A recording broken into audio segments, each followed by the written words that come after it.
You ready for Freddie?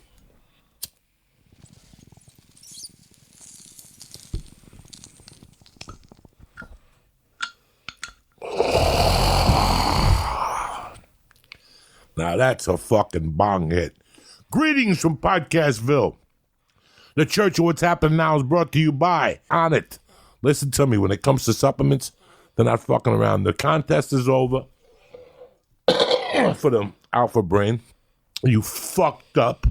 And now they got the 6 weeks challenge that you should have joined. You fucked up. Go to On It. Stay in touch with what they're doing. Subscribe to the newsletter.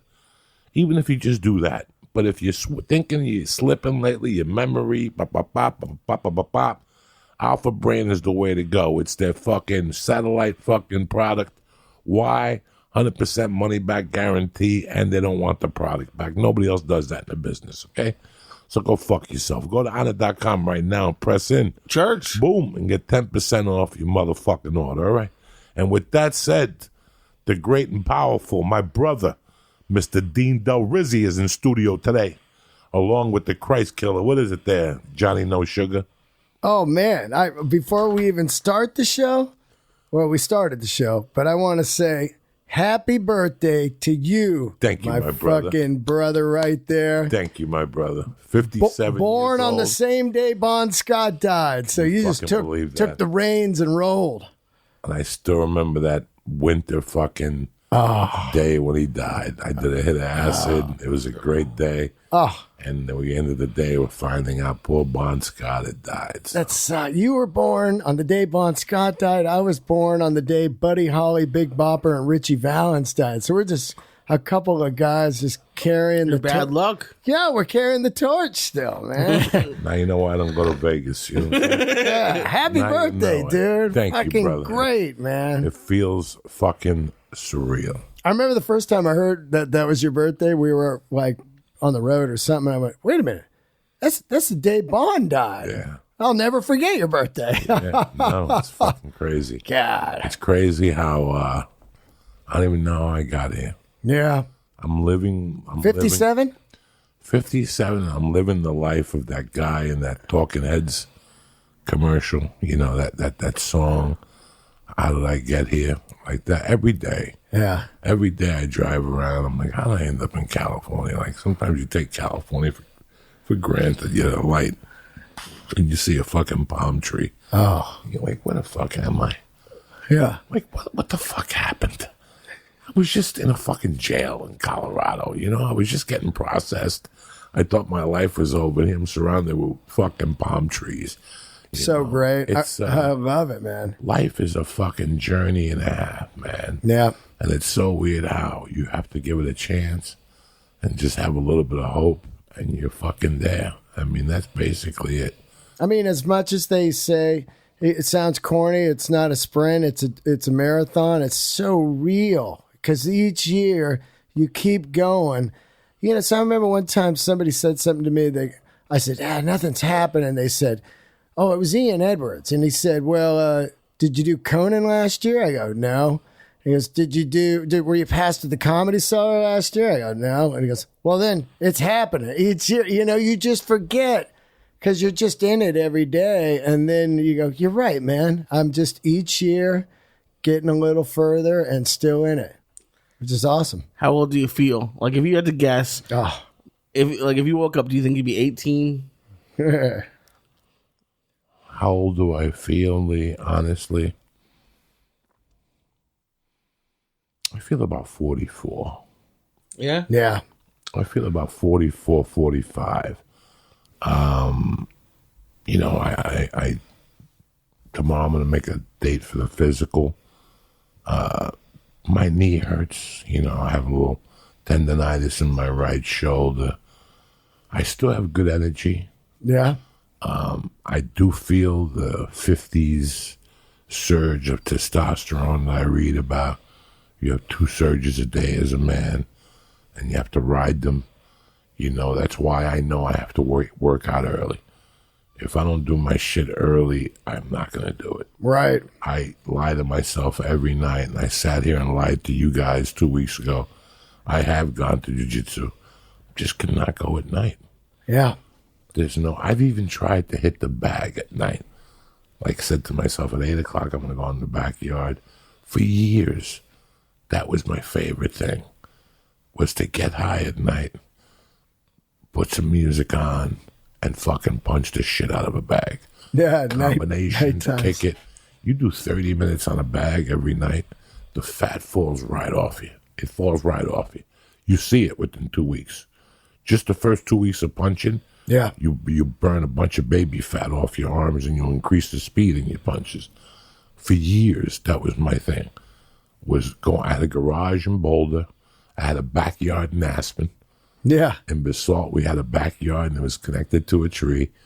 And at night, that 8 o'clock lull when people were watching TV, I get super fucking high. I always figured out, I always had a ghetto blaster or something. I wrapped my hands. There were some nights, for years, I didn't even have punching bag gloves. I just wrapped my hands with the two wraps. Yeah. And I just hit the bag. And that's how I stayed in shape. There's nights I'm like, I'm going to go out there tonight at 8 o'clock and get the bag. Fuck it, I open up the door and I'm so scared. It's dark out there. You know what I'm saying? Like, I'm not going out there, you know? So, how do I feel? If I would have taken care of myself in my 30s the way I'm taking care of myself now, it would have been a different game. For all you guys listening, take care of yourselves in your 30s. It's a crucial point of your life. It's very crucial. It sets you up. You know, a lot of these people get cancer at 38, 42. That's crazy. Why don't fuck around? See, I lost control of my life at 36. I lost control of my life at 16. Yeah. But the real loss of control was when I moved here because of my love and passion for comedy. You know, I wasn't going to live the Joe Rogan lifestyle. I wanted to live the Lenny Bruce lifestyle. Yeah, right, you know? right. That means Richard Pryor. That means not taking care of yourself, eating whatever, eating whenever, you know. And I wish I would have done it different. You asked me, I wish I would have joined the Army, you know. Yeah. I wish I would have done a lot of things. Yeah. You could join the Army and come out when you're 38, still get into comedy. Yeah. And at 48, be a fucking star with a pension. You know what I'm saying? Yeah. Oh, yeah, right. I mean, so who the fuck fucked up here? Right now, I could have had a pension, top-notch insurance, people saluting me at the fucking doctor's office. You know what I'm saying? Yeah. Fucking, I fucked up. Yeah. But, you know, somebody today at boxing was saying that their friend fucking watched a stand-up special. He goes, it's just on the way out. He goes, can I ask you a question? A personal question. I go, yeah. He goes, I know you're a stand-up. He goes, a friend of a friend of a friend's. We went to a party Sunday and we seen her quit her job at 45 to get into stand-up. Oh my God. And I just loaded my bag up. And he goes, what do you think of that? And I go, happens all the time. And he goes, but why would somebody wait? I go, because they didn't know what they really wanted out of this fucking life. Yeah. One day they clocked in and said, it's like a punch to the head. It's like getting knocked out. Like, what am I doing here? I just want to be in a car with zero responsibilities. You know, my cards are paid for. I have nothing to lose. I got $50,000 in credit. I'm going for it. Yeah. You know, and she's like, that's her plan. That's She's it. gonna finance her whole comedy career, and she hopes she makes it. And I go, those are the people that make it. Yeah, you roll the dice, Those man. are the people that go, fuck it. We got to take care of this. You got to fucking gamble on yourself, man. You do. From time to time, you got to take a fucking chance. Columbus, it makes life more interesting. Yeah. You know, I was talking to my neighbor the other day. I got off the fucking plane, and I got dropped off in Burbank, and I saw my neighbor outside, and he goes, where are you coming from? And he goes, Tempe. And he goes, how long have you been doing this for? Because he always sees me coming home on Sundays. Yeah. And we usually just say hello. And he goes, where'd you go this weekend? And this time he came over. This guy's fucking... Have you ever seen my neighbor? No, I've only heard stories. The old man. I have a couple different neighbors, but this guy is the old man. I met the woman, the one that knows the rockers. That's her husband. That's his okay, wife. yeah.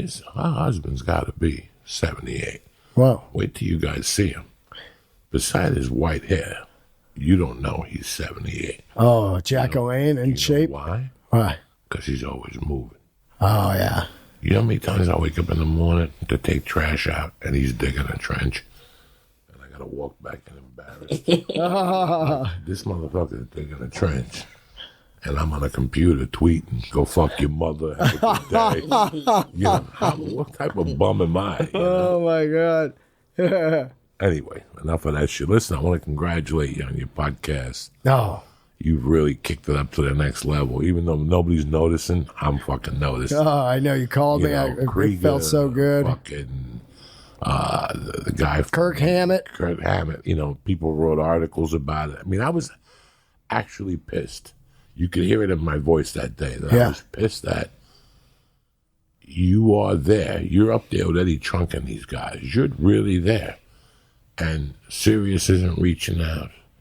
Volume isn't reaching out. None of these people reaching out. But there's two sides to that coin. Yeah. That could be a blessing in disguise. Yeah. Or you could use it as a whatever, I mean, you're getting guests there that most radio people don't get on. And it's not even that people, there's a podcast out of New York. Great guys, great podcast. And they were reaching out to one guy constantly. And I said, don't define your podcast by a guest. Yeah. Don't ever define your podcast by a guest. But if you do get him, make the best of them. And always have those guests lined up. I hate these people that contact you and they go, do my podcast. And all of a sudden you want to do that podcast. But you look at the numbers they're getting and you go, all I'm going to do is spike their numbers for a week and then it's going to go down again.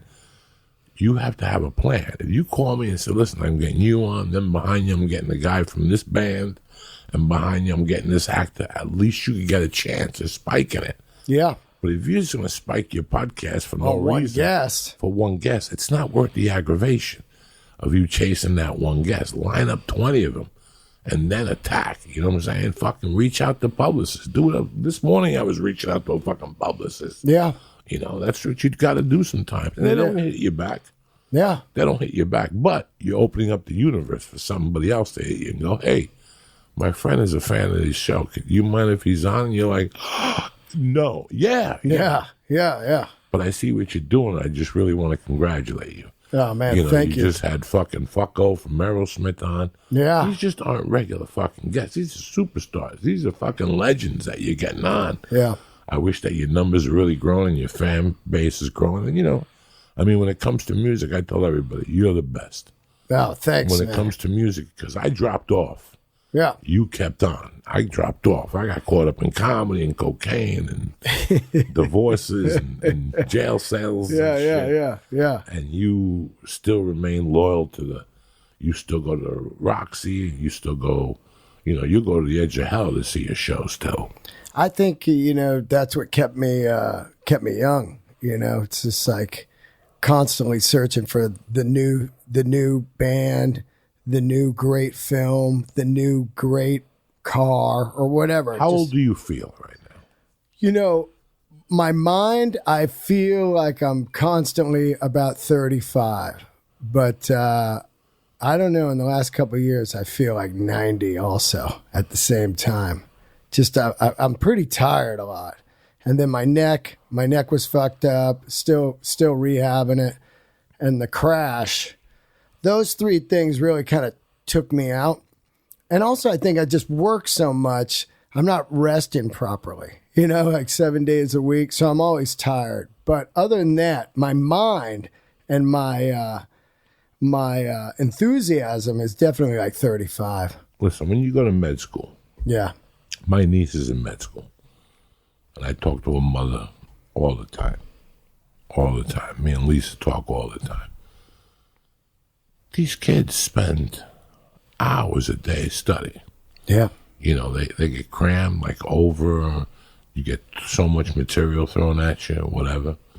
They're in their 20s. I know for a fact, she was telling me that my niece goes to bed at like 11 and gets up at 4 to get 2 extra hours of study and then or something like that.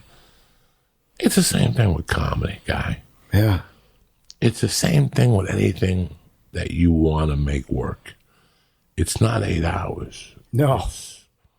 Not at all. What are you talking about? It's let's do whatever you need to, it's so weird how the best 2 hours of work I get in now, tonight, from 9:30 to 11, I'll get in more work than most people do in 2 days. Yep. I'll send out 20 emails. This morning, yesterday I did shit. I had to go lift at 10.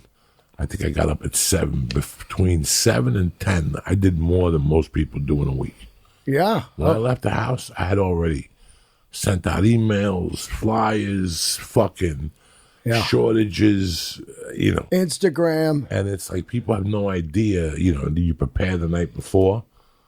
Like before I go to bed, I have a little notebook and everything's checked off. Totally. What music I'm putting up the next day. Yeah. What I heard that brought me back. I mean, everything's a fucking written down because it's a plan of attack. It's like a fucking, I'm laying out my groundwork for the fucking day. Who I have to call.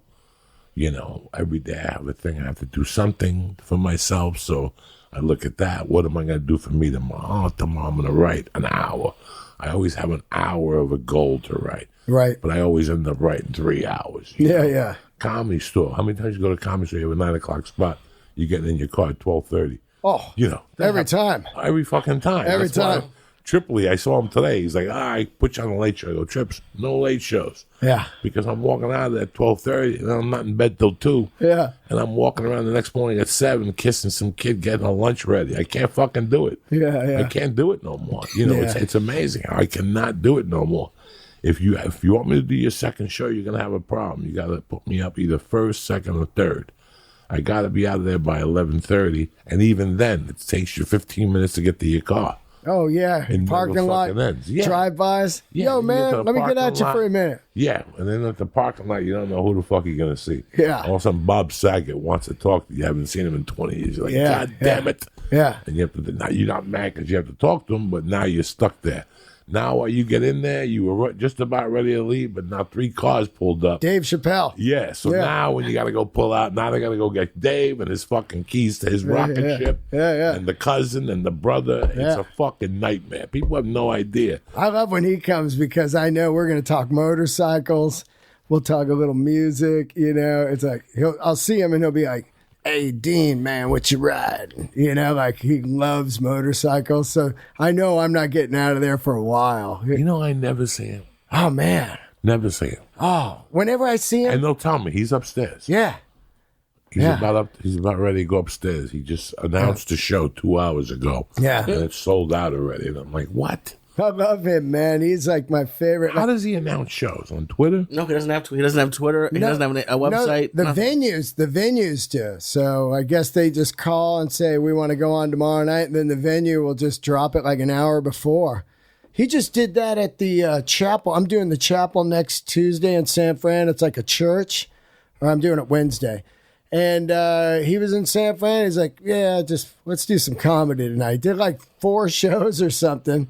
While he was there just over the weekend, all sold out instantly. People jumping out of their cars, running to the venue. I got to get tickets. That's how I was when I bought a ticket for him at the store when he first got back from Africa. I just saw they were putting the name up on the marquee, Dave, and I saw CH. I pulled over. Hey, what's going on? I wasn't doing comedy yet. They go, yeah, Chappelle tonight. You can get a ticket right now. I just ran over there, bought a ticket. Couldn't believe it. I love when I see that on Twitter, but it's like from 3 hours ago. I'm like, oh, well, it's sold out now. Yeah. This is a waste of time. He is I got the dream career. I called him recently like the Zeppelin of comedy. Yes. Because he's got crazy mystique and he doesn't have any social media. He doesn't do any TV appearances like clips. He's not going on doing, Tonight Show or any of that. It's just ninja guerrilla comedy, and then people just go crazy for it. I love it. That's the dream. That's a dream gig right there. And he's funny every fucking time, man. Every time. The fact that he has no social media. I love that. And look, if you look at the big guys in comedy, excusing Rogan, but Sebastian's social media isn't big. No. And neither is Gabriel for the tickets they sell. Right. you know, Gabriel sells out fucking huge amounts of people. Oh, man. And didn't he just do like the Staples? Multiple nights and they gave him his own parking spot? Yeah. I love that. I'm so proud of him. We had him on last week and it was fucking great. Amazing. It really was just nice to see. You know, the thing about comedy clubs and comics is sometimes you see each other. The ones that you really like, you just bump to in passing at the store. And you feel guilty that on the way home that you didn't ask him how his family was. You didn't congratulate him on a film that you might have seen him on or a commercial that you might have seen him in. So that's what pisses me off about just seeing comics like that at the store. Sometimes it's nice to do a podcast with them, get them away from a comedy club and just talk to them, even like us. You know, unless we go on the road, I don't really fucking see you on the other side of the town. You know, I see you at the store for how long? On the way in, we'll 10 minutes. 3 minutes. And you're like, I think you're up next. And I run inside, and then I may see you, or you're gone. You know? Then you're on. While you're on, I'm on in the other room. Yeah, it's just crazy. But no, I just want to really applaud you on the job you're doing with your podcast. And thank you, you man. stuck it out where a lot of people would have given up, and I could see big things happening for the podcast. It's just obvious. It's obvious. I got to move that thing to like Sirius XM. You know, I've been meeting with them for like 3 years, and it's just on and off the same thing over and over. Let's have a meeting. We have a meeting. We eat, and then I'm like, what happened there? What were we talking about? I mean, these guests are huge. You got 516 episodes of backlog that you can put on your show. They're not promotion things. They're actual long-form conversations, so you can use those. It's hours and hours of material. It's crazy when I was thinking about a person the other day, a kid I knew since he was a doorman at the store. Yeah. I still remember him losing a ton of weight. He went on a specific diet. I really admired him. He would bring his own food wrapped, and he told me he was weighing the portions, and I really got into him. Nice white kid. You could tell he was raised right. He went to a great college. And he became a regular. Mitzi passed him, and he wasn't the type of guy to go. This is why I tell people comedy is such a weird journey. But this is a weird story to tell you. This isn't, and I don't mean this in an appreciative way. I've known this guy for 20 fucking years. You know those people that take you to lunch and nothing happens? For people who are not in this industry or whatever, don't understand, you're going to, I don't know if plumbers just take each other out. Just to blow smoke in their ass. I don't know if electricians or cops take each other out to blow smoke in their ass. In this business, you'll get this guy, and he'll call you up, and he'll go, hey, I'm hearing great things about you, and we have some projects coming up, and we'd like to use you. Can I buy you lunch? And I'd meet him, like fucking places where you don't need, like down La Cienega. When it gets towards the Wilshire. Like he would make me meet him there, and you got to park.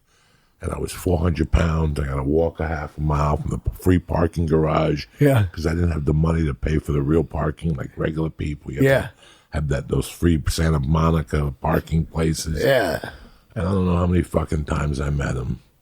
And for years, he just moved from company to company. And it was always, we have exciting things.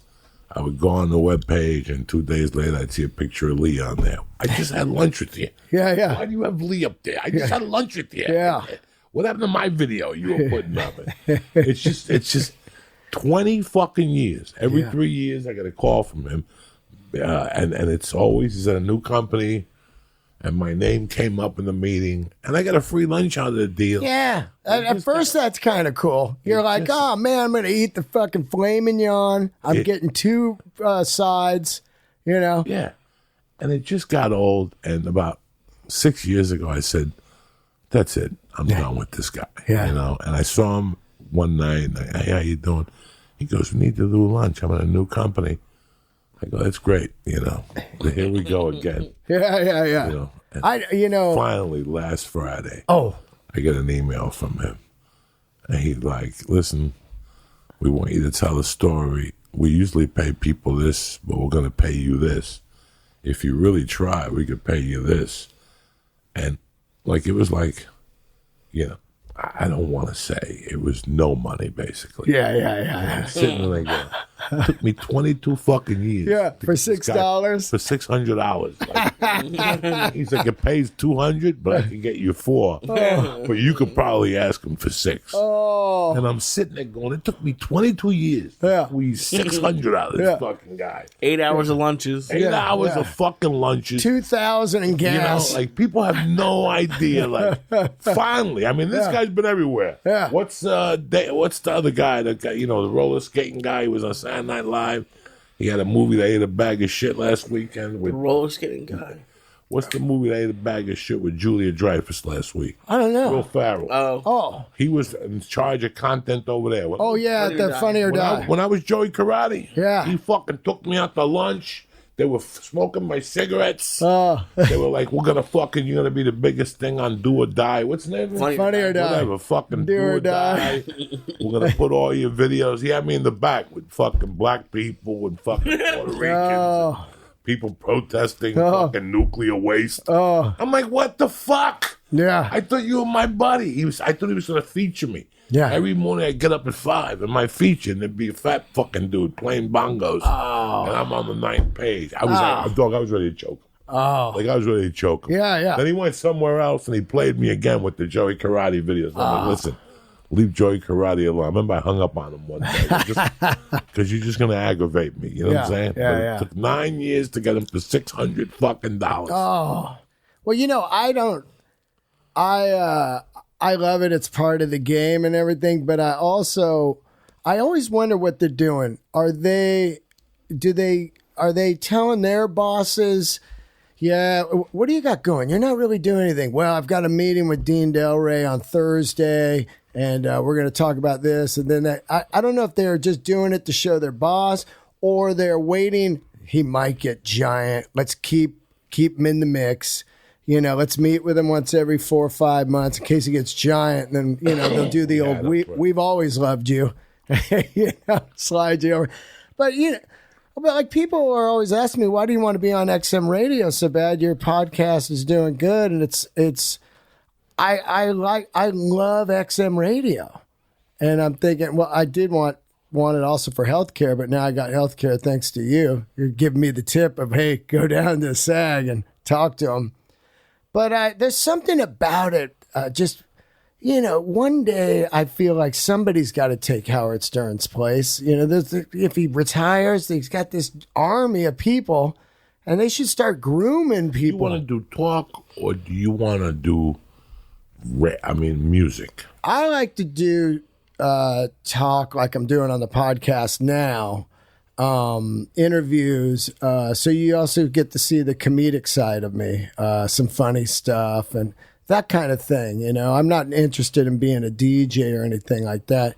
I want to be like a guy like a Stern, but also be able to do comedy every night. I want to try to get to a theater level comic. I don't want arenas, or I want to be able to be on a bus, do theaters, and that during the day be doing this radio show. That's what I want to do. 5 days a week? Yeah, sure, man. If it's like, you know, something like a Stern format, couple hours, 5 days a week. Like the LA Sirius, I wanted to do the 3 to 5. You know, or the noon to 3. One of those two spots. So I could be out all night doing comedy.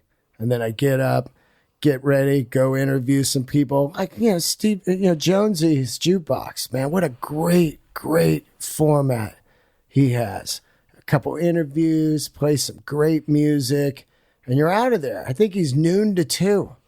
What a dream. Do you think, and I know it's hard to deal with this while you're waiting to blow up, but to me it seems like there's a lot of room for music to blow up in podcasting, like how comedians really took it over. these musicians have so many stories. I'm almost surprised it isn't bigger for musicians. Well, they're starting to. I mean, Tom Yeah. Morello just got Yeah. a show on Sirius. It's great. We were just talking Duff about it. McKagan's got a show. Yeah, there's a few of them. No, Right. no, they're starting, but now they're starting to go out more. Yeah. And they'll listen all today. Today, at some point, I think it's Ozzy, Duff, somebody else doing an interview on Ozzy's new Ordinary Man song. Yeah. He had to cancel the tour.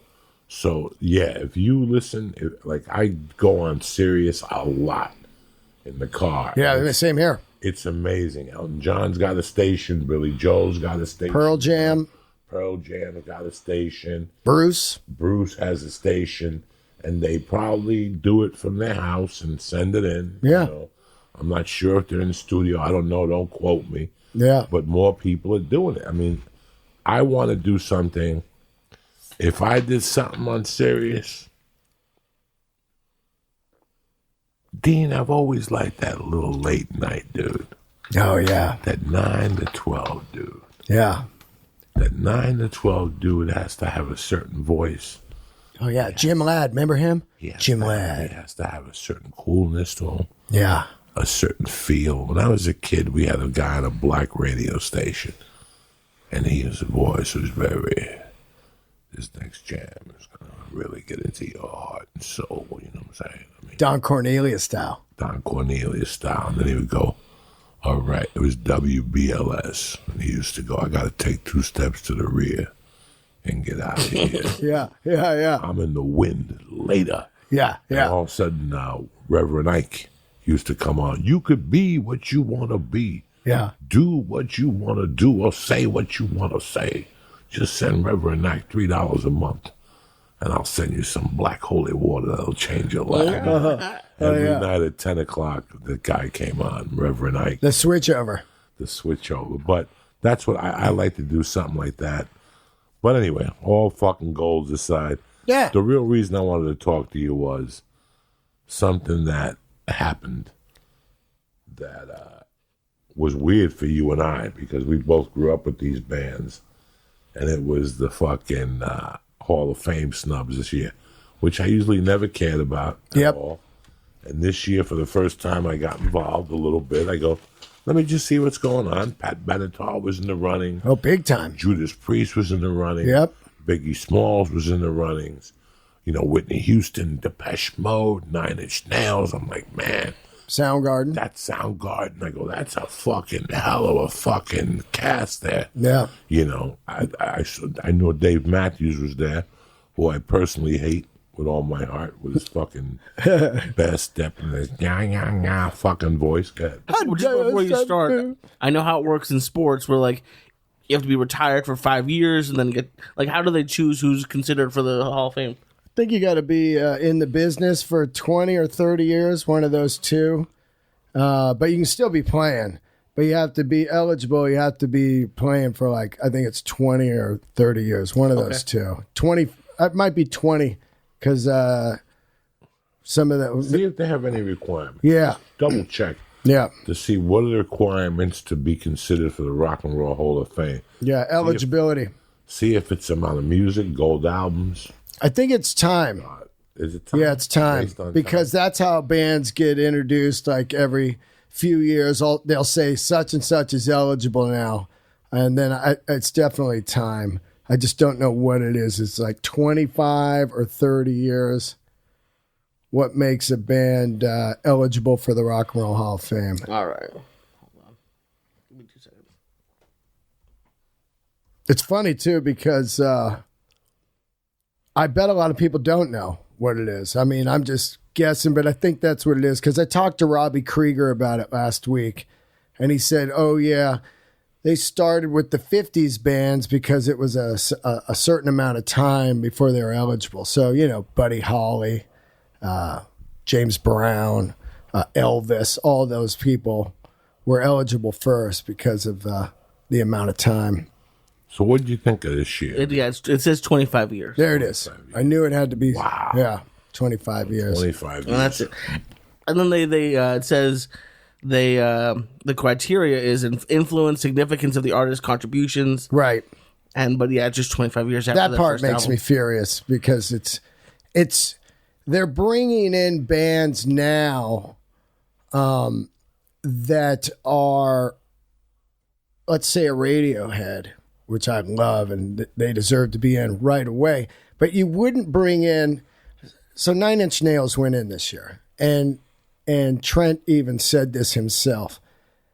Devo and Kraftwerk are not in, and 9 Inch Nails is influenced heavily by Kraftwerk, Devo, and an early industrial type of stuff that those guys were doing. And he's like, look, I shouldn't be in before Gary Newman. Gary Newman is not in the Rock and Roll Hall of Fame, you know, and it's in Kraftwerk and all those things that he listened to. So that's where they're making the mistake, because they're going for, as Steve Jones explained it to me on my podcast, they're going for ticket sales, the Rock and Roll Hall of Fame, get butts into the actual museum.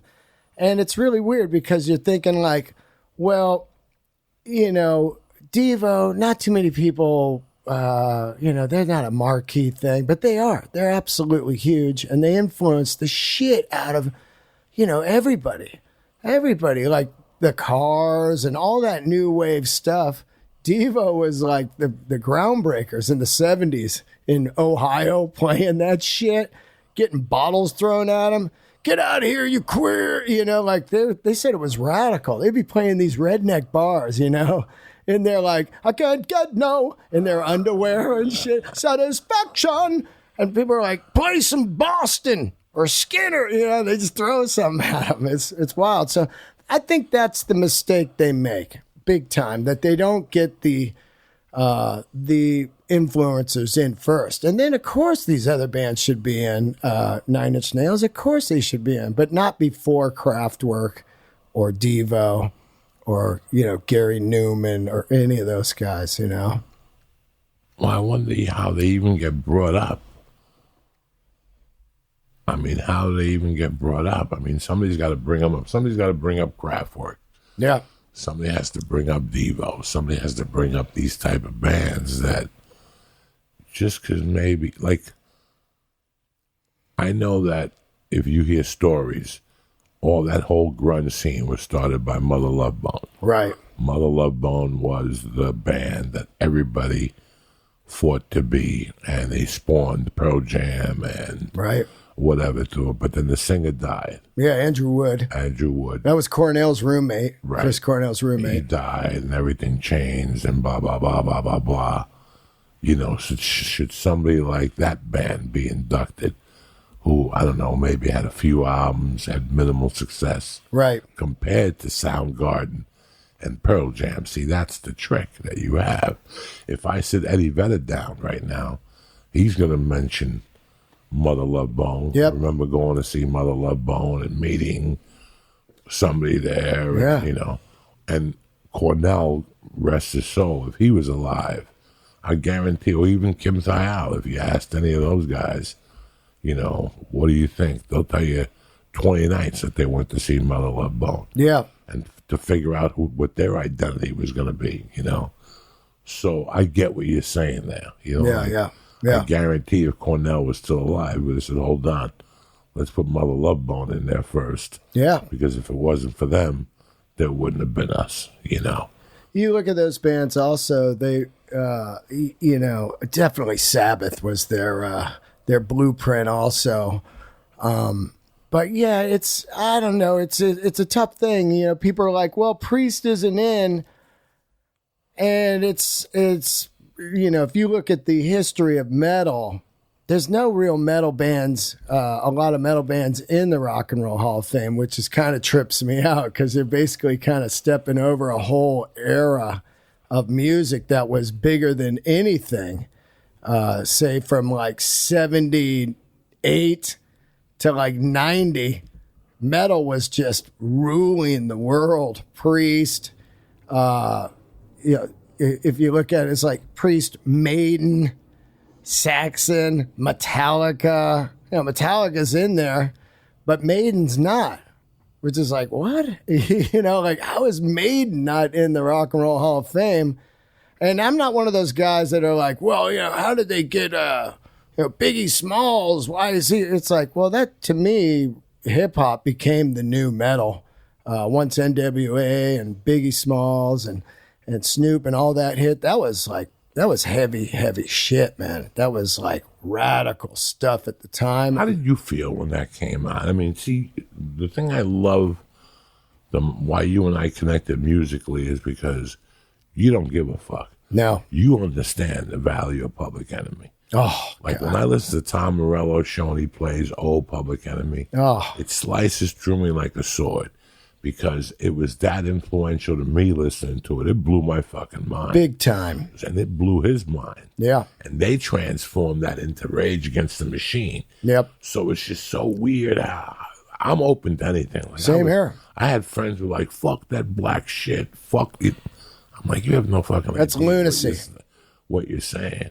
You have no idea. I remember somebody telling me something bad about Marvin Gaye one time. And I'm like, just listen to this particular album.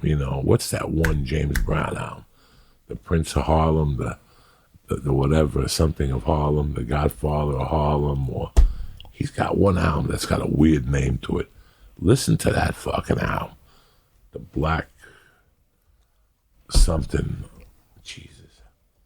My mind's starting to slip, that alpha brain. I got to go back on the cycle. I get off. I go on and get on. So, it was... Fucking, turn me on. Like, I knew about this album. Yeah. But you know who reminded me about this album? Jerry Rocha. Reminded me about this James Brown album. What year do you think it was? 60s. In the studio? Yeah. Black Julius.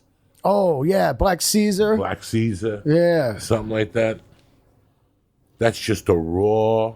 Yeah. When you hear that, you hear Public Enemy. Oh. You hear Wu-Tang. Yeah, oh, yeah. You see all the influences that album had on them. It's Prince. There's Black Caesar. Black Caesar. Black Caesar. You hear Prince. You hear. So, this is why we could go on this forever, this trance forever.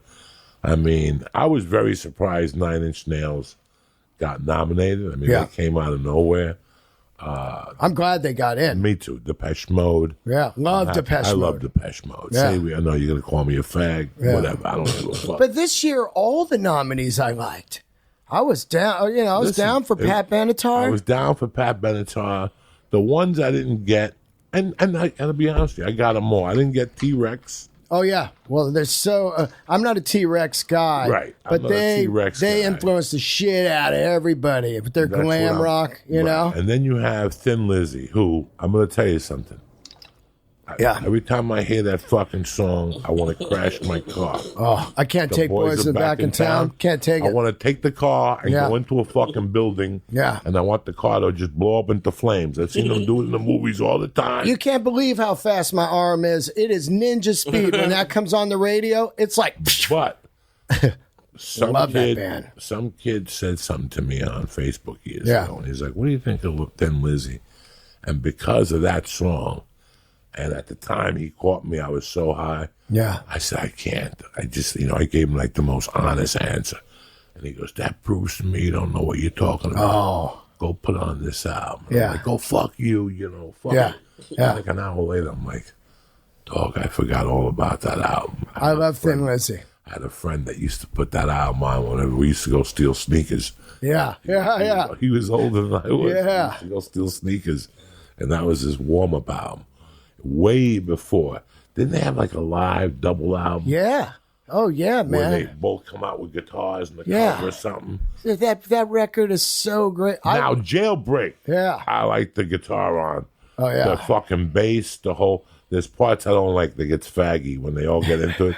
It's gonna be a jailbreak. And I gotta hit you with the ukulele. Tonight, there's gonna be a jailbreak. But the way it opens up, let me tell you something. I love Thin Lizzy so much that it makes me furious when the DJs play that song.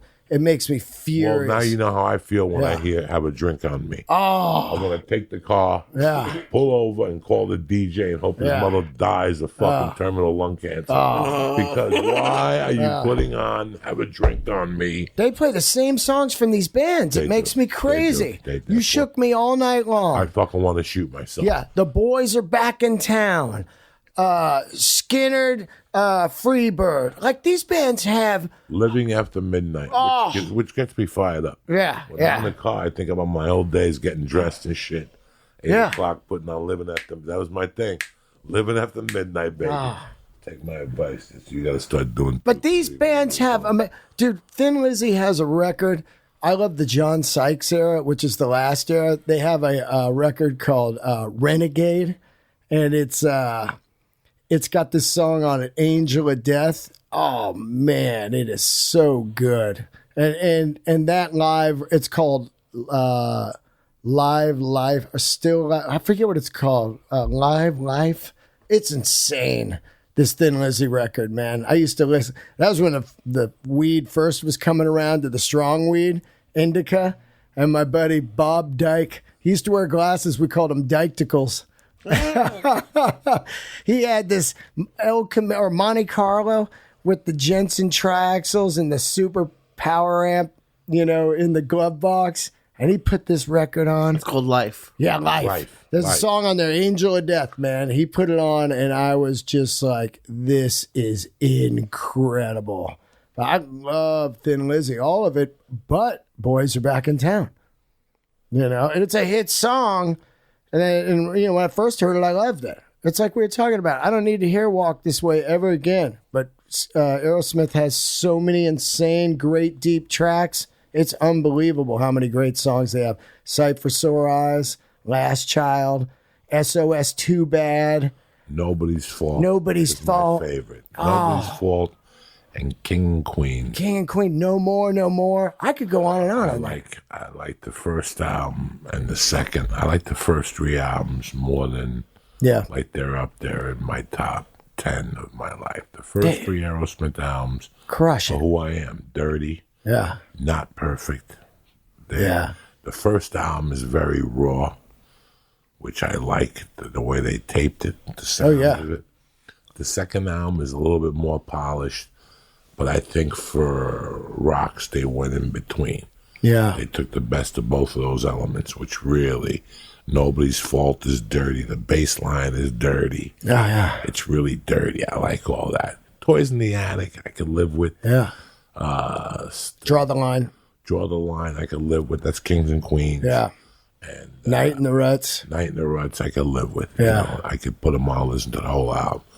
But fucking those first 3 are my bread and butter till the end of time. I can't believe how I saw him last week. I was telling you, and I've been listening to Aerosmith like 7 days since now, just nonstop, over and over. And I'm just like, I can't believe this band, actually. They're all alive. There's only 2 bands with original members, ZZ Top and Aerosmith. And they're all alive, and they sound better than ever. And while you watched them, to quote my dear friend Steve Avillo from the Past Masters that I grew up with, he's in a band called the Past Masters. He put it best to me. He goes, if you see Aerosmith, all it is all Guns N' Roses is Guns N' Roses on steroids. Yeah. Guns N' Roses is Aerosmith on steroids. Yeah. Because if you look at Guns N' Roses, it's like the layout. If you look at Aerosmith, it's the same. What do you call that? The blueprint. Oh, yeah. For Guns N' Roses. Yeah. You got Joe Same Perry, thing. that's Slash. That's Slash. It's just them on steroids. Yeah. Brad Whitford would be the Izzy Stradlin over there keeping it quiet, but he's the killer songwriter, riff player. Then you've got the front man, Steven Tyler Axel. And then the bass player, Duff McKagan, Tom Hamilton. It definitely is. Both of them are tall. Yeah. Built the same. Lanky. Yeah. It's fucking crazy that they were the blueprint for it. Yeah. They even covered Mama Ken on the first EP, Guns N' Roses. They were all about it. And I talked to Brad Whitford about it. I told him as I watched Last Child, which he wrote, I was watching him play it, and it was the first time it hit me last Monday. I was like, oh, fuck. Yeah, Slash, he took Joe Perry's vibe, but he took Brad Whitford's playing. And Brad said, you know, it's funny is Slash will tell you that straight up. He'll tell you that's what he did. He took the combo and put them together, man. He took the playing of Brad and the vibe of Joe. And it hit me last week because Slash plays like Brad. You know, it's that kind of sound. And then the songwriting, they're looking at Aerosmith like you and I are looking at, like, say, Pryor. Each time you're writing a joke, you're like, this ain't good enough. This ain't good enough. And that's how they got that appetite for destruction, just throwing out songs that weren't good enough and coming at you with 10 crushers. They knew, you know, good songwriting. If this is too like newsy, then we don't have to tell you. I'll cut it out. But isn't it Aerosmith? Is that the one that's having that issue with the drummer right now? Yeah. What's going on? That just seems crazy. Like I don't know any of the story behind it. Well, he had a surgery, so he hadn't played with them. And this is the original drummer? Yeah, Joey Kramer. And the night I went last Monday was his first night back. Oh, they let him play. Okay. Yeah, he's back in now, but he had a surgery. He had to pass the physical. And Yeah. they made him do the thing. It's a grueling schedule. Yeah, So man. You know, you're paying $65, $250, $300. You can't sound like shit. You got to respect their. I respected it. I was like, fuck, okay, this is what Aerosmith's all about. They didn't get to become who the fuck they are. Yeah. Because they want charity. They don't want a background drummer in the back playing. Yeah. They want Joey Kramer. I understand. I know people always, you know, they were hitting me like, hey, why don't you ask Brad why they locked out the drummer and shit. It's like, they don't just do that. They're just not like one day like, hey, fuck Joey. Let's just lock the door. There's obviously a reason, you know, and they're not going to come out with personal stuff like, well, he had this and that and this, and, you know, they're not going to do that. It's a lot like that Sabbath thing. I truly believe that Bill Ward, he couldn't do that whole tour. You got to get insurance to, you know, insure these tours. There's millions and millions of dollars involved, and you got to pass physicals and stuff. And if you can't do it, nobody's going to insure the tour. He got heavy.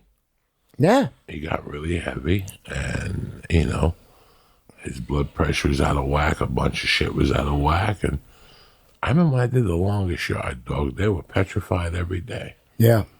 You know, my blood pressure walking in there was 180 or 140. Whoa. The doctor would have to lie and sit there for 10 minutes before I go on the playing field. They were really fucking worried about me, you know. Yeah. When insurance is involved, it's crazy. They don't fuck I around. just got liability insurance when I go on the road, just in case. I just got it. Whoever's with me, they're insured. They fall down the stairs. Yeah. You know what I'm saying? Everything's covered because you need all that shit. Yeah, man. That's what people don't know. You need all that stupidity. But It's big business, man. And these bands have been, it's not like a band that's 5 years in where you're like, these are brothers, man. You cut your brother out. It's like, by then it's like, well, this is a company. This band, you don't want to look at it that way, but it's a company. It's a business. It's a full enterprise. There's other people involved, and you're, you know, carting this thing around America. Somebody gets sick, die, because they weren't you know what the best part about comedy is? The first 10 years. solo. It's not a business. Yeah, And exactly. if you leave it like that, you'll be fine. Yeah. If you tell yourself this is not a business, this is just me striving to be the funniest person in the world, it's a different mindset, and that's the mindset you should have. Totally. Your first 10 years, don't think of it as a business. It's an investment. It's your investment. Instead of taking dollars into your pocket and investing them in Coca-Cola and wishing the stock stays up, you're investing in yourself, that you're going to be healthy, the stock is going to stay up, and you know that at the end of the year, you're going to be that much better. Yeah! Nobody wants to hire you right now. Yeah, you don't have 15 minutes right now. But in a year, watch my smoke. And that year goes by, and again, like you said, you don't think something happens, but something always does. Because maybe it's that third year where that year that you did snaps, and all of a sudden now you're featuring. You know? So the first 10 years is not a business. Then it became a business, like the Eagles. Right. Take the Eagles, for example. They were the fucking #1 band for all those years. They played that last show right here in Long Beach. They threw guitars at each other. They hated each other. Yeah. They took a hiatus. They said, they asked them for years, would you get back together? Hell has to freeze over. Somebody showed up with an envelope and said, hell froze over. Yeah. We're going to fucking pay you this amount of money. Yeah. Fucking, they were the first band that said, fuck it, we're going to have to charge $250 a ticket. Yeah. And guess what? They get together in the studio. Everybody pulls up in their Bentleys, the Mercedes-Benz, and in comes Don, whatever. John Henley. No, the other Don, the great, one of the greatest guitar players of our day, Feldman. Oh, yeah.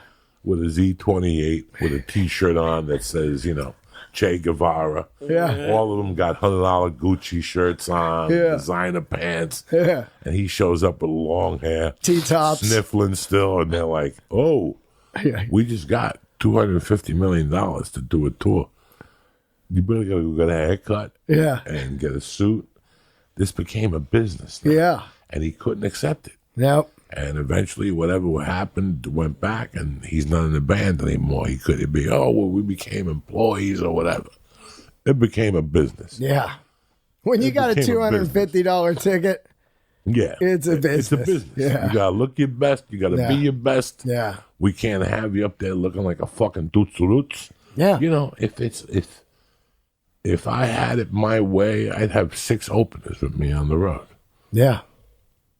I got a great heart. I would have 6 or 5 openers with me on the road and have a great time and go eat and write together and stuff like that. But I know that I would piss the audience off. Yeah, too long. The audience doesn't want to see 6 fucking openers. Yeah. I would love to. I love bringing you on the road with me. I wish Lee gets 30 so I could. But guess what? My audience likes a woman in front of me better. Yeah. Because a lot of girls buy their boyfriends tickets. And then the girls are like, what the fuck? It's been an hour of dick. Yeah. And 2 hours of dick. Nothing for me. Yeah, so, nutsack. Yeah. It's a business. Yeah. It's not personal. This is a business. Absolutely. Everybody's going to be tip-top Magoo. And this even went for me. Yeah. This even went for me. You have to dress up a little bit. You have to look presentable. When I used to open up for Rogan, I wouldn't shave. Yeah. You could see the bags under my eyes. I had scabs on my face from picking my face on. I'd do them blow. Oh, man. You can't sell a $10,000 car with a $10 presentation. Yeah. So this is what happens in all these things. It becomes a business. And with Joey Kramer, there's been plenty of bands that you got to look at the person and go, this guy's not going to fucking make it. I know people are never honest about it. It's bizarre to me. It's not going to happen. Yeah. He's not going to make it. He's got a drug problem that he's had for 20 years. We're going on 20 years. He's worse than ever. Yeah. And now you want to pull him out for another fucking 40-city tour? Why are you doing this? It's a law of diminishing returns. You better have Rudy Sarzo on speed dial. Yeah. And hope he's not busy, because this guy's not going to make the fucking tour. Yep. You could tell. It's like when you're... Why would you, if I wake up on Thursday morning and I got 103 fever and I got a sold out weekend in Columbus, I have to think like a businessman. Okay, there's 2 options I have. A, I get my pussy fucking ass up. I take fucking 2 Tylenols and a fucking whatever. I get on a plane, risk getting more germs to an already down immune system, go to Columbus, go up on stage, cough and sneeze. Yeah. The shows are 65% because you're coughing and sneezing like a mamook. Now you come back. Now guess what? You got bronchitis and it heightened to a light pneumonia. Yeah. Because you got open to all those fucking germs, but you got your check. But guess what? That pneumonia now prevents you from going on the road for 4 weeks. Yeah. Because you can't. Do you follow me? Yeah, you grabbed 1 to miss 4. You grab 1 to miss 4. Crazy. Same thing happens now. Like I wake up on a Thursday morning, something ain't right, but we cancel. It hasn't happened, knocked on wood. Yeah. But I'm telling you the truth, because I don't want to be in your town sniffling on stage with a cold. And then the worst thing you could do is open yourself up on a plane. Those planes are filthy. Listen to me. Those planes are filthy. Oh, shitstorm. There's a carnivore fucking whatever going on around. Yeah. I flew the last 2 weeks I've flown. People come right off that plane and you board it. Oh, yeah, they ain't cleaning that shit. They don't even spray Lysol. They ain't spraying nothing. Listen, they're in business to spread that shit. Yeah. Any fucking day now. It's going to start up with some airport. So knock on wood. But that's the thing with going back to Joey Kramer. Yeah. Going back to what we do. There's a day you decide when this becomes a business. Yep. Yeah. You have the right to call this a business. It also, you have to earn that right to call this a fucking business. Yeah. I'm the CEO of what I do. What do you do? I get on stage 8 times a week, 8 nights a week. Yeah, but there's only 7. I get on stage 8 of them. Yeah. I don't know what you're talking about. Yeah. And that's the, I don't even know what the fuck we're talking about. Well, I know it's like people are just complainers. You know what I mean? They just like to sit around and complain like, God, no Joey Kramer or, oh, GNR with no, Steven Adler. Didn't make a difference. Yeah. Didn't make a difference. Yeah. Couldn't even tell they weren't there. Yeah. I've seen the greatest singers and people missing from bands of all time. Yeah. She sat right there where you were a month ago, and I told her that her husband did something nobody could do. And that was fill fucking Ozzy Osbourne's shoes. That was very fucking hard to do. Yeah. It was, when Dio joining Sabbath was a bit more shocking than Hager replacing Roth. Yeah. This was the end of a fucking era. This was 9 albums. People knew who Black Sabbath was. Oh, yeah. When Dio took that stage in Philadelphia, I'll never forget going, this guy, he might get shot. Yeah. They might send Sirhan's brother, the guy who shot Yeah. Little Kennedy. Yeah. His cousin. They might send him here just to shoot Dio. I thought Dio was not going to make the tour. Wow. I really thought somebody was going to bazooka him. Yeah. And this guy went out there amongst the fucking signs, bring back Ozzy. When I went to see him in Philly, there was 20 fuck you signs. Yeah. Bring back Ozzy. Yeah. He went out there with his little Malukia fingers and won them over. And banged it out and banged them out. And then left and started his band with Vivian Campbell. Oh, yeah. And you got to respect that. I go, you don't know how many times I don't want to get up on stage and I think back of him going up on stage like the second night of the tour in Philly. Yeah. What he felt like. You're replacing Ozzy fucking Osbourne. Yeah. Sammy Hagar's replacing fucking Roth. These are band moves that some bands don't even look at when fucking what's his name when they replaced the chubby dude from Motley Crue. Oh, yeah. With John Corabi. Yeah, that shit didn't work at all. No. It didn't work at all. No. Not at all. Not even, they weren't even going for it. At least my generation gave you a chance. My generation, the 70s, we gave you a chance. Yeah. We'll go one time. That's how Yes started. Yeah. Yes was like the first band that 2 people left.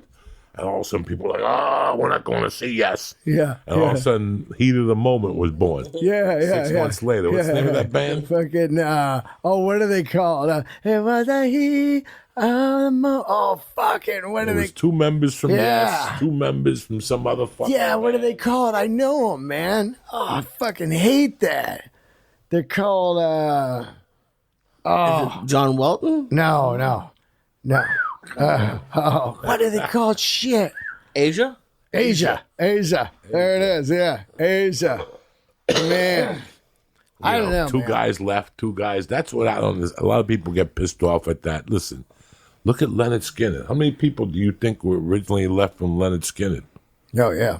What do you think is in there? Fucking 8 of them died. 2 of them were alive, and they toured it for 20 years with a bunch of people that were toothless. Yeah. Then they got the grandson in there, the son, the nephew. Yeah. People do it. It works, man. Yeah. That was one band I refused to ever go see. No. Without Me Ronnie, too. I was like, I can't. And that's what I tell people. If you are complaining, just don't buy the ticket. It's really that easy. You can sit home, watch YouTube of old footage of Skynyrd and enjoy life. Like, look at this Skynyrd, that one we love, Day on the Green, and just enjoy it. But these people are going, this is bullshit. It's like, just don't buy a ticket. I don't see how you get that worked up. It's crazy. Go see a new band. Go see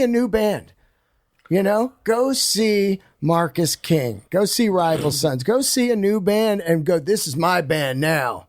Fuck that other stuff. They don't got original dudes. I'm seeing this band. Go see that. That's what I tell people all the time. You live in a dream. I call them the hair metal tumbleweeds. They're blowing around Sunset. What happened? Fucking man, it used to be good. It's like, it's still good. When I first moved to LA in 98, Yeah.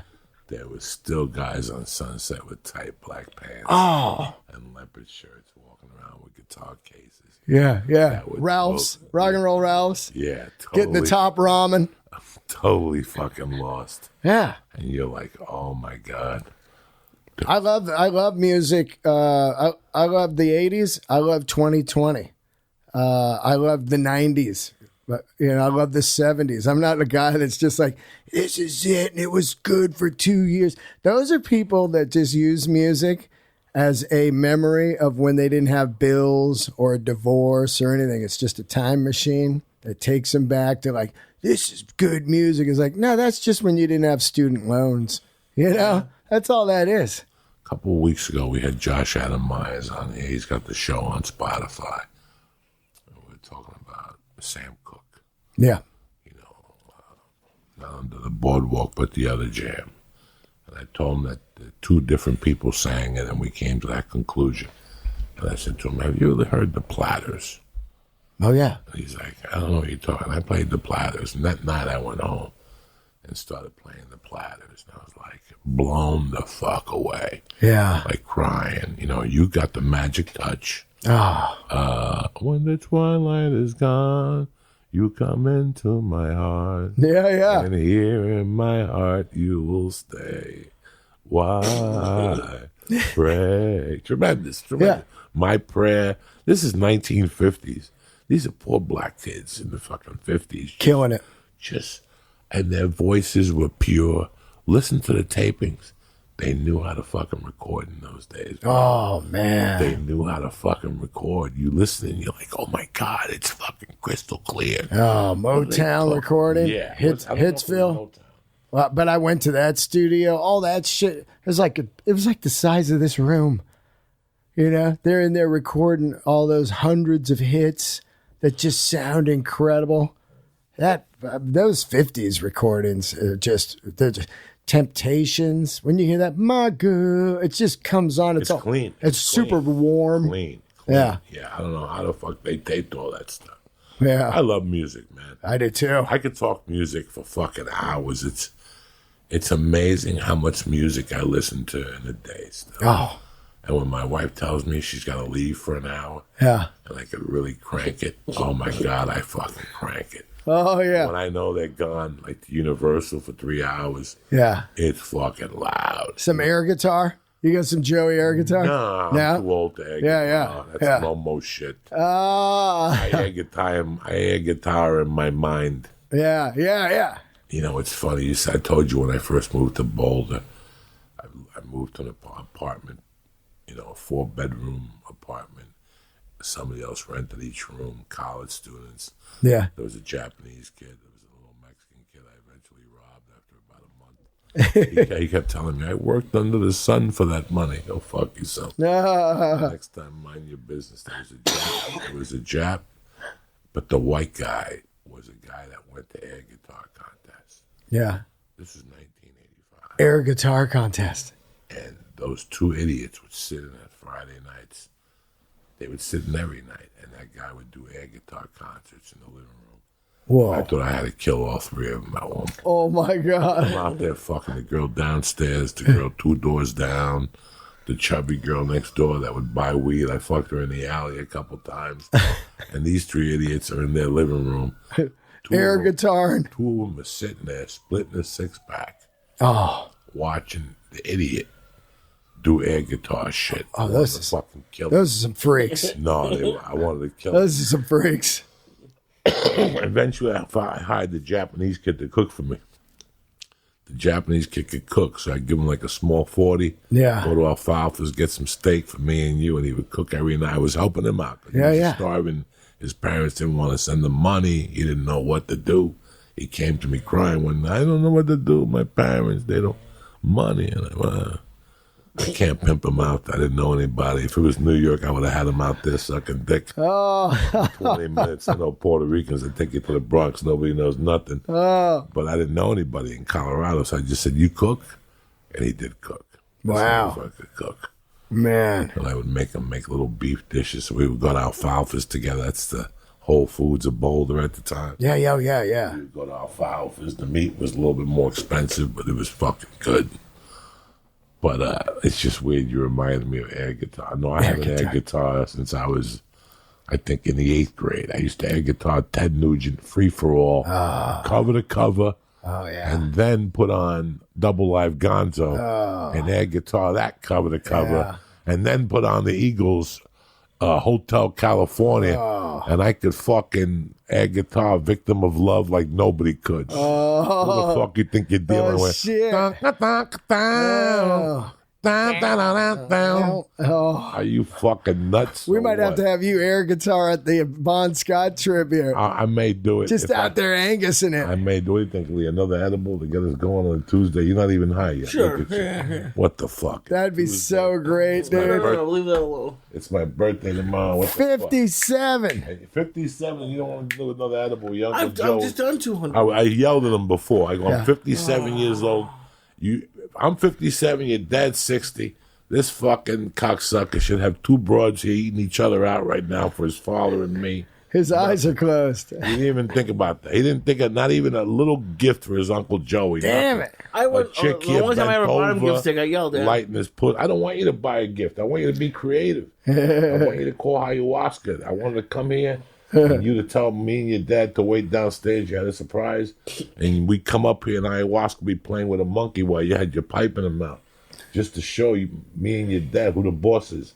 I thought you were going to impress me today, but you let me So I'll down. kill my dad, and then you'll have a video. No, made of I my don't want you to dick kill your fucking dad. I want him to keep living. I thought you're going to impress me today. You're going to have a threesome waiting for us here, 2 chicks licking your asshole. The day is young. And you telling His me, day is young. His day is young. telling me and G, I was waiting to get here and for Dean Delray to go, Lee's not letting me in the office today. What do you mean Lee's not letting you in there? Threesome Lee. The gate would open and your father's here. Where's Lee? He told me to come down. And we knock and you'd say, go fuck yourselves all 3 years. I'm getting my dick sucked. Fuck the church. It's my birthday. I'd probably knock and go, you know what? Yeah. Thank God. Who gives a fuck about the podcast? Let him roll. Go get 3 fucking broads for your dad tonight. What's the matter with you? Yeah, It's Lee. his birthday. Look at Lee. Lee thinks like I'm joking. Closed eye No, Lee. you're not. You're the young one here. You should be setting all this up. I don't know where you find 3 whores, but You know where. You know where. You know exactly where to find me. Yeah. You know, if anybody knows, you know. You know I wish. everything. You know everything. You know apps. Lee dog. Fucking. You yeah, kept- but everyone who buys a whore on an app goes to jail because there's a text You kept trail. the code from the one Escobar gave you up there, and Oh, they closed that site. Oh, they did? Hey, wait. No, you see how quick he goes? Oh, no, they closed that They site. closed that site. No, that site's not happening. He knows. He knows. Oh, they He closed that knows. site. He just don't want to fucking. Oh, I know shit. how to do it, but there's a I paper don't know trail. how to do it. There's Paper no trail. What paper are you fucking Why would you Quincy? text him? When you text him, what are you talking about? I text him that you want to meet him to tutor math. Oh, yeah. How much for an hour of math? You're talking code. How come it's $400? Well, then you tell her. That's 4 roses. Remember that one? Last math tutor I had was $300, and she walked out the back door. That means she let me fuck you in the ass. Oh, You know what I'm shit. saying?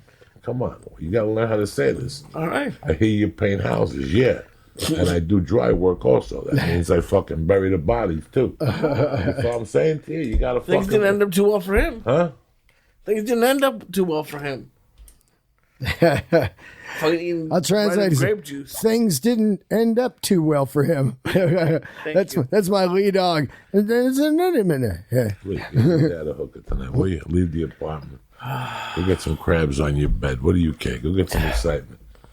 When was the last time you found a crab anywhere close to your body? Never. Or you found one in your Never. ball? Look at it. Why do I want to have sex crabs jumping out of my eyeballs. Because I thought you have something on your resume. Your resume is blank right now. No chlamydia. Get your comedy good. Yeah, it's a comedy. Get to go to the doctor and get a shot in your dick once a month. It's leaking like your buddy. He goes, doesn't he have a different disease once a month?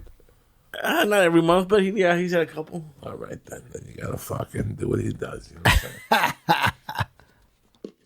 I can't believe I'm 57, guys. 57, I dude. still remember turning 18 and them having a party for me and fucking. They had tampons and shit they were blowing. Fucking got hammered.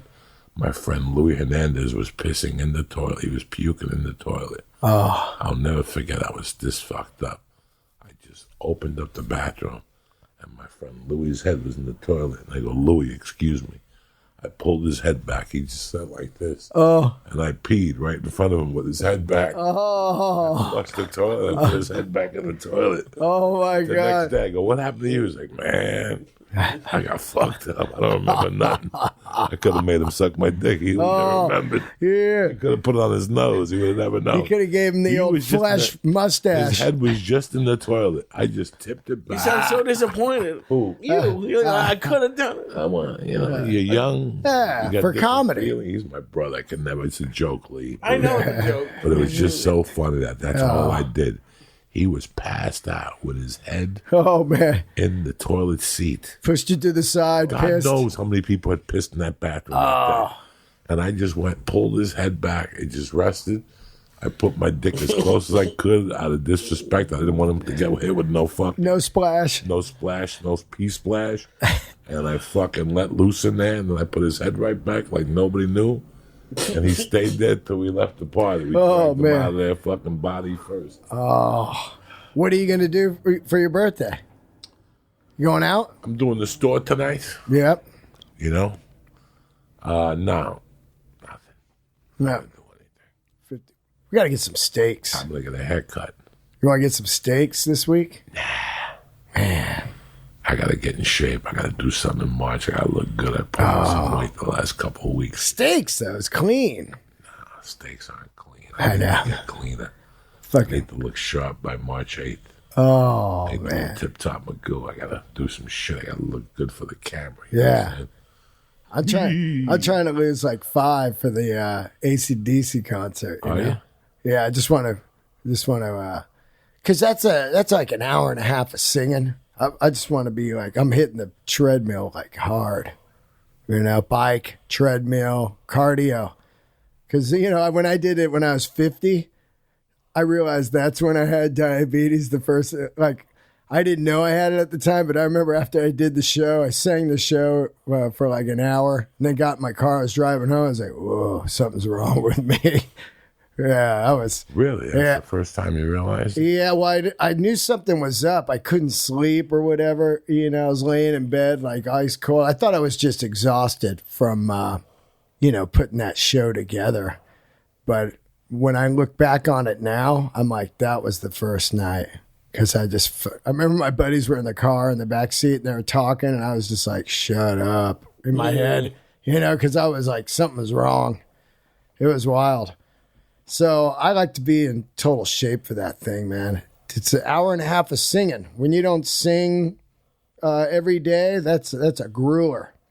You're using different muscles on your body. And now I'm going to have to sing it kind of still because of the neck. I can't be up there rocking. I'm like the old rocker now with the neck surgery, like Tom Araya from Slayer. He had to go get some neck surgery. He never got the headbang again. Oh, no. Crazy. But he said he sang better than ever. He goes, yeah, I'm not all winded from headbanging now. I'm just up there killing it, I live so forever. So crazy. Your musical enthusiasm is so contagious. Oh, When man. you talk music, it's fucking contagious. I fucking love it, my brother. I love you, dude. Well, no, man. Next Friday, we're in fucking Viva Las Vegas. Oh, it's going to be great. Treasure Island, one show, Oh, man. in and out. I was hoping that you could hook us up with tickets for something Saturday night, but there's nothing going on. There's nothing going on. What a bummer. I wish Aerosmith was playing the next night. We would be in heaven. In heaven, nothing. I looked to see if there was a comedian. Maybe I wanted to stay and watch. Yeah. There's nothing. Looks like I'm coming home on Saturday morning.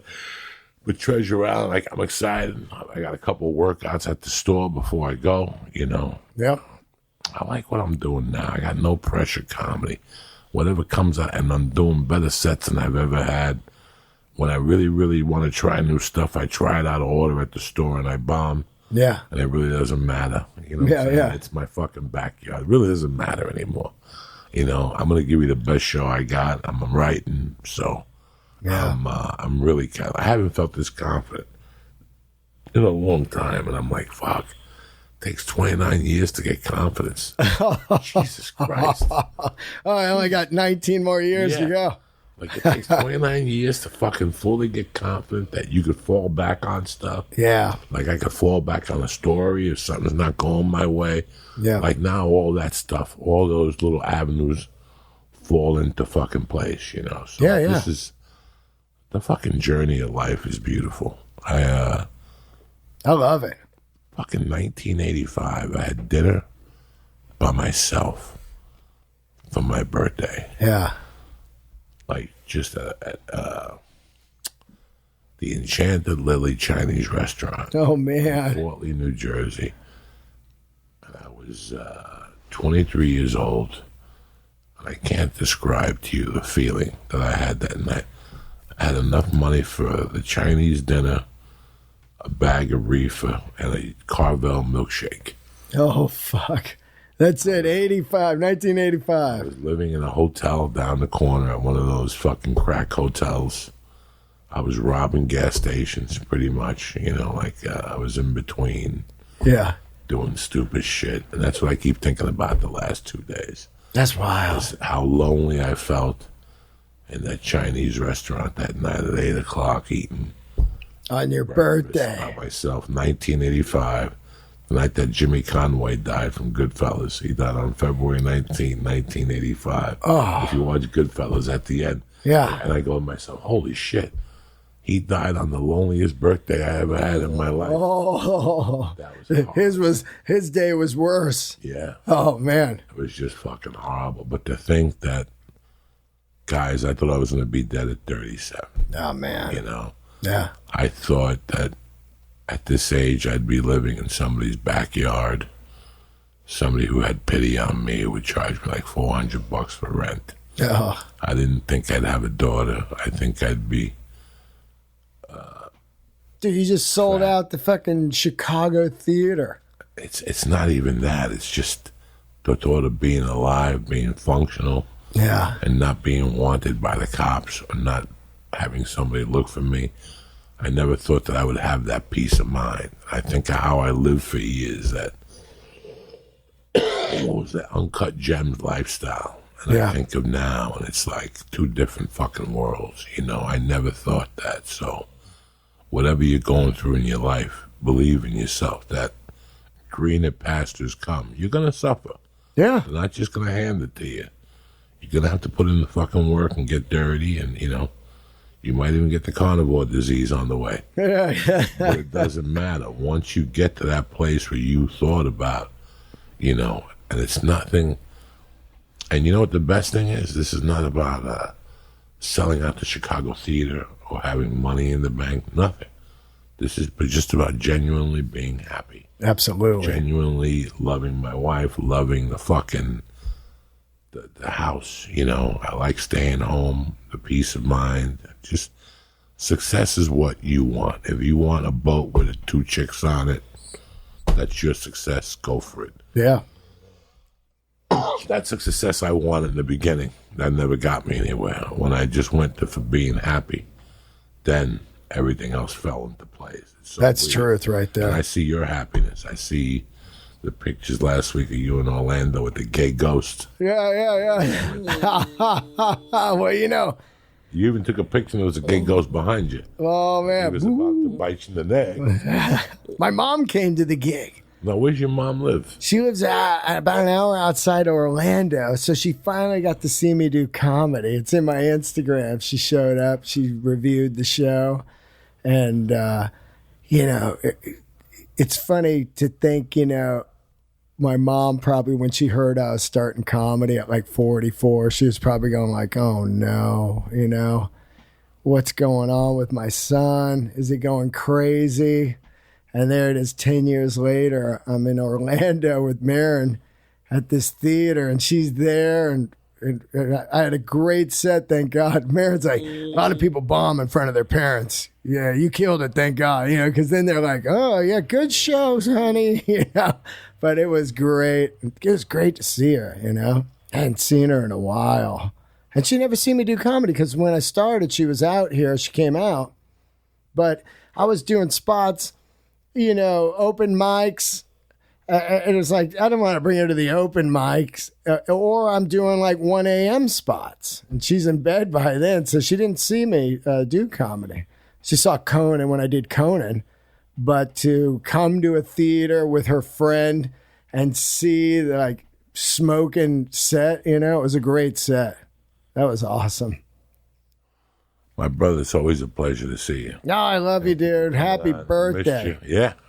I thought about who I could have on today and make me happy. So great. It was either you or Steve Simone or both of you. Yeah. Steve Simone's making pork on Friday, so you're Ooh. coming over the house. We're going to order some Sicilian pizzas from your favorite place. Nice. I'll hook you up like me, cocksucker. Oh. 5 of these fucking things. Stop poking me. Hey, Stop poking me. You one more, just out of respect. Ah. Because your resistance, you're not as high as yesterday. I'm watching you. All right. What the fuck? You know No. what to do with you. It's my birthday. You're going to refuse a man on his do it. birthday. I'm fucking 30 years older than you. See, this is I'm over here running fucking. I say yes, and then you still Hampton. say no. You guys went light today too, compared to usually it's a couple hits of acid. Light. Yeah, I know. Yeah. I know. Yeah, But right? They didn't want to know. They didn't want to do barbiturates. I told him I got an Uber. Barbiturates. But Do I for got the a acid. girl that hooked us up. Oh. She's coming in here and she's got ketamine. Yeah. When they put it in your IV, it's a new form of therapy. Whoa. So we're gonna get hooked up. We're gonna get IV right in the arm. Put our feet up.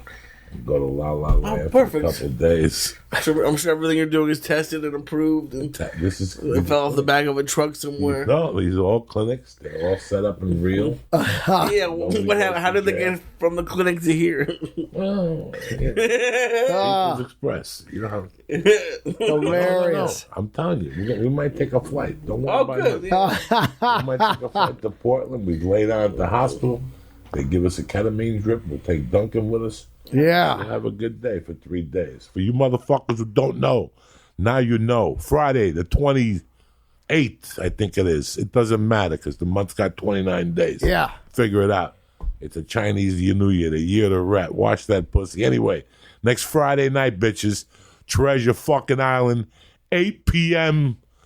Dean Del Rizzi, Uncle Joey, fucking going fucking bananas next week. I'm excited about Vegas. I can't wait. They got a good open turkey sandwich over there at the Treasure Island. You know what I'm saying? Yeah. I got Reefer Heavy Duty showing up. We got everything. So if you're not doing anything, then the next date I have is March 27th in Santa Barbara, California at the Arlington motherfucking Theater. I got to do some things in March. So if you need to see me the next 2 months, that's the only places you'll see me. Real quick, I want to give a shout out. The church is brought to you by, as usual, On It, the best. I'll see them in Austin, Texas, fucking in 2 months. Tremendous. Listen, go to onit.com right now. Shroom Tech is big right now. The immune with all these fucking Chinese people walking around, breathing around your throat. I would have immune, whatever the fuck it is, all over. Rub it in your bathtub. Don't order. I haven't had an egg roll in 11 days. I'm boycotting it. I'm done. It's all over. I haven't gone for a massage. You're doing your own quarantine. I told plan? my acupuncturist to suck my dick. It's over. I'm running with the Jew chick again. I can't risk one of those fucking carnivore needles in me. You know what I'm saying? Yeah. Next, I'm turning purple. I'm doing karate moves. I don't need that shit. And neither do you. Go to honor.com right now. Take a look at the Shroom Tech Immune. Take 18 of them. And if you're around anybody that's kind of fucking, that eats lizards or whatever, boom. Those motherfuckers were eating bats. Who eats a fucking bat? Why do you do this to me? Why do you make me fucking sick to my stomach and eat a bat? Anyway, Shroom Tech Immune, don't worry about nothing. Take 4 of them. You could fucking have a China guy breathe on you 18 times. Still don't eat it bad. You get on a cruise. You'll be fine. And if you go on a cruise, you deserve to die, you dumb fuck.